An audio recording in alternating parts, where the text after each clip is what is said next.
A land of innocence has no need for gods until fate intervenes.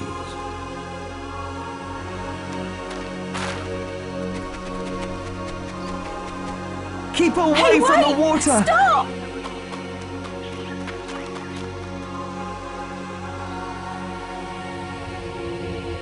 When people pray, a god is always born.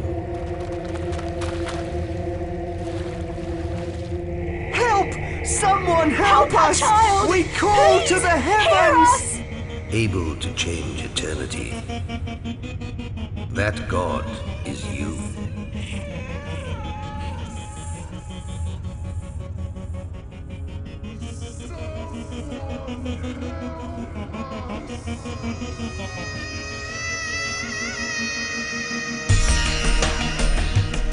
Way back before Peter Molyneux realized that he could make a lot of money by just lying to people, he used to overpromise things to people. But to be fair, he overpromised things that sounded amazing and even in their final version were still somewhat amazing. Regardless of what Peter Molyneux is doing nowadays, you have to admit that back in the old days, in the Bullfrog era, everything he touched, everything he did, everything he influenced was gold when it comes to creativity. You had Syndicate, you had Populous, you had Magic Carpet, you had Dungeon Keeper, you had Theme Park, you had Theme Hospital, you had. Better believe that Electronic Arts shut that thing down as soon as it could. After all, we don't want any interesting games on the market. That just makes an unfair playing field for people that don't make interesting games. So Peter left Bullfrog, he left the company that had made him famous, the company that he had created by lying to another company that, why, yes, we do create software. No, we're not a bean importer. No, really. His first company, well, one of his first ones, was a bean importer that accidentally got a order to produce software, which he did, even though his company did not handle software. But that's a story for another time. When he left Electronic Arts, he made Lionhead. This was gonna be the studio that would let him be as creatively bonkers as possible, because here he had no master, but he did have kind of a lot of money because, you know, Electronic Arts did buy Bullfrog and he was kind of one of the founders and main shareholders, and he made bank on it basically. And now with that bank, with that money, he made Lionhead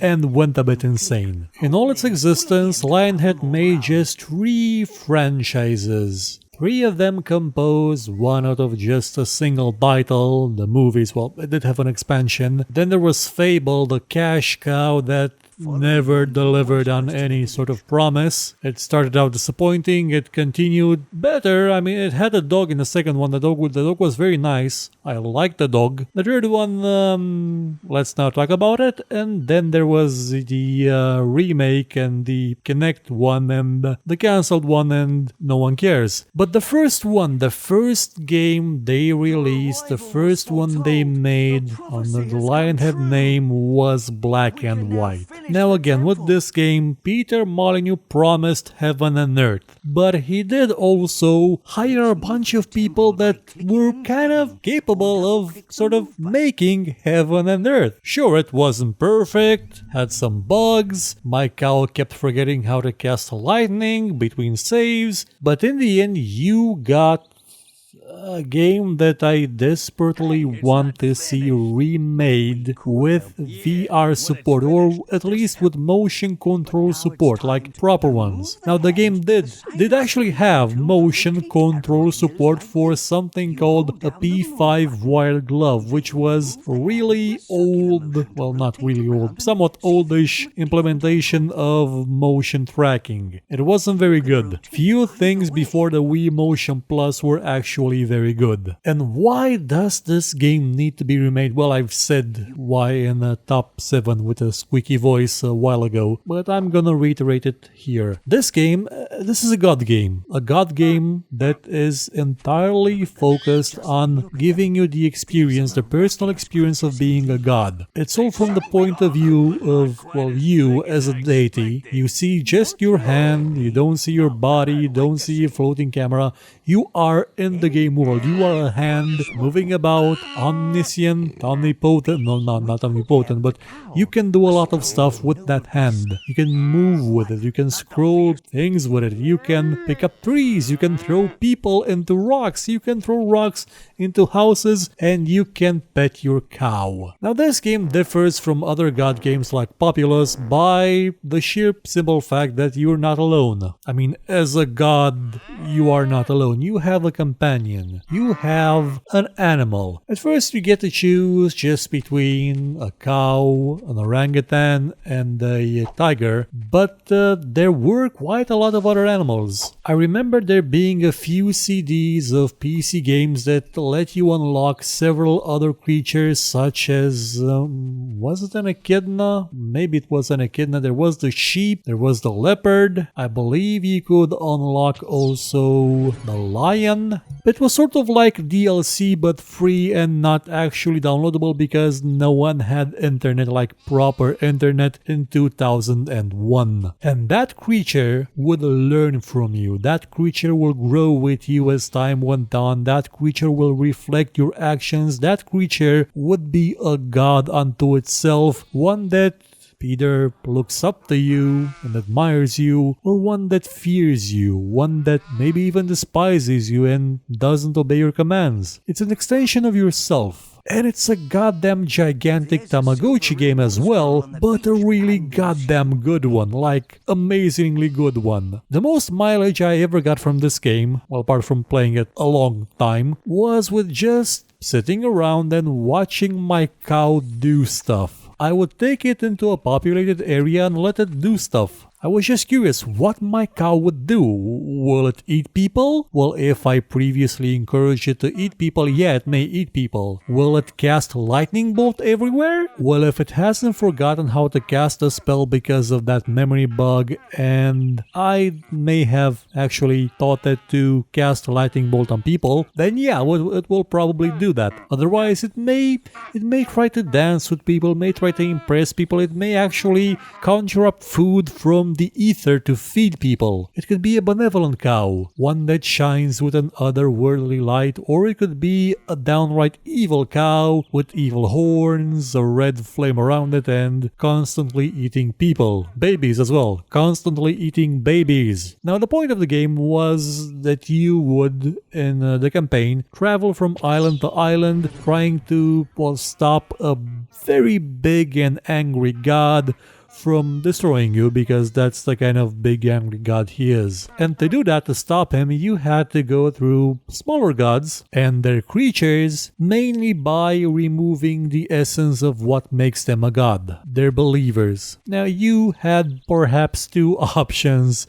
when it came to how you defeated those gods. You could either try and impress their villagers by doing miracles of your own, by presenting your creature to them, by having your creature do amazing miracles that you cannot do yourself because you're not in your own domain. Very important thing here. You could only cast miracles, you could only be a god in your own domain, in your own dome of energy, of belief, that is generated by the people that actively sustain your existence. Outside of that, you have no power, but your creature does. So you would move it around and use it to impress people, to show them that yes, you are a great and merciful God. Worship me and behold the plentiness that you will receive, the cornucopia of endless food and drink. And oh, by the way, if you don't worship me, my cow will downright apocalypse your ass. And this was the part that really made Black and White stand out. While it did reflect your choices, as in your hand would become red and fingers would become claws. It never told you that being evil is bad. No, on the contrary, it made being evil hella fun. And you could use your giant cow, your giant tiger to destroy every one of those worshippers of another false god until the ones left cowering in fear, hoping that that giant orangutan doesn't see them hiding behind a tree. Those people, with their last breath, would say, "Okay, we're your worshippers now. Don't let the giant cow eat us." And voila, you just became the god of this ruin. But it's okay because then you can rebuild. And this is where the game, well, it doesn't fall flat, but this is the part that annoyed me to no end. I liked the god aspect of it. I loved the creature aspect of it. I liked the way it worked. You would use your hand to draw pictograms that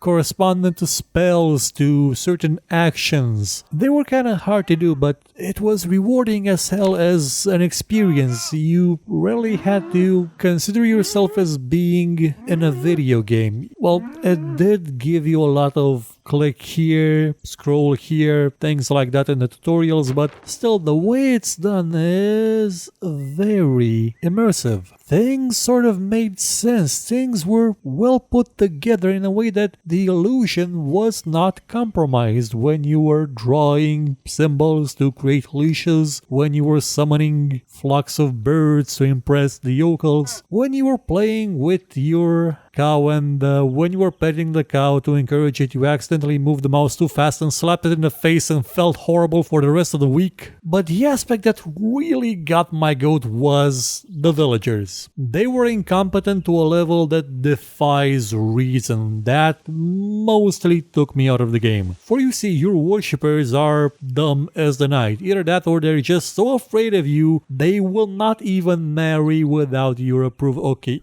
well, yeah, the church does do that, but you actually had to pick up a male or a female and assign them the role of breeder. You had to manually, like you're the god. You are the entity that reigns above these simple mortals. It was your job to pick up wood from the store or from the forest and take it to the carpenter to make scaffoldings, which you, the god, would then place where you wanted your villagers to build new things like houses, daycare centers, graveyards, because without you telling them to do that, they would not do anything. Now, at first, that may not sound like a problem, but over the course of the game, it becomes a problem because there's so much micromanagement you have to do. It becomes just annoying. You can't enjoy going out with your cow and fighting someone's leopard because you have to go back constantly and build more houses, make more breeders, make more farms because your idiotic villagers can't take care of themselves. That tended to drag the game down a bit.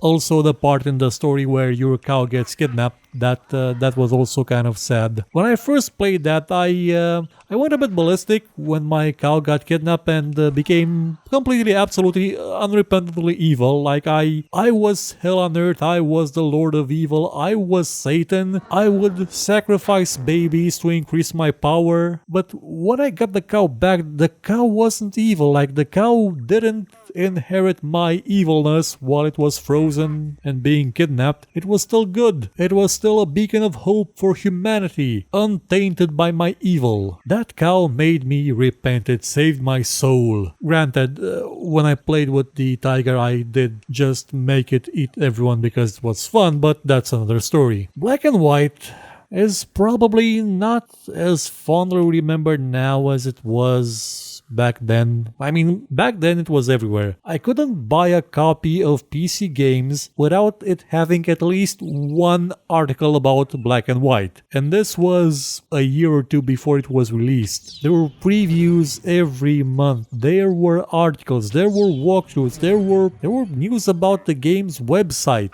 And now, well, now it's one of those games you can't even buy anymore because of publishing thingamajigs and stuff, and well, well, it's an Electronic Arts game. It may or may not be their property, so you cannot actually get it in digital format anywhere. Not even the sequel from 2005, which I have yet to play, sadly. Now, it may have its problems, it may be a bit hokey, it may look a bit crap if you look at the textures, most of them constantly, and it may not be your typical strategy game or your typical God game, but that's why this game is unique. Well, it does have a sequel, so it's not unique, but it's different.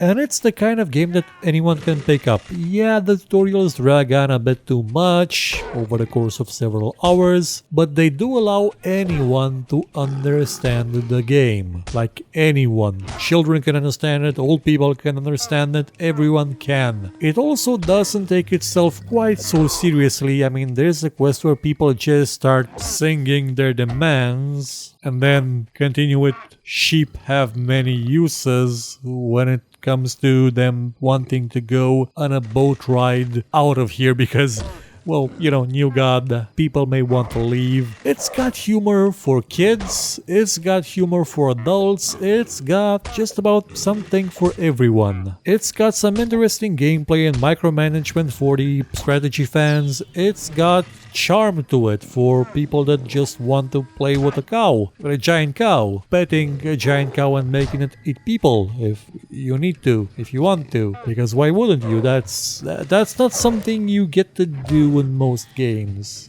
That's really what set this game apart for me from just about every other title I had played up until then. And again, unless you find a boxed version of this or for the sequel, you cannot get it just about anywhere at this moment. But I do hope that at least one of them will be remastered for the VR age, because playing this in VR would be amazing. Like, you could just play with a giant cow in VR, a giant bipedal lightning throwing cow, and you could have fun together throwing rocks at villagers or throwing villagers at rocks. Because in spite of what you may believe, that never actually gets old.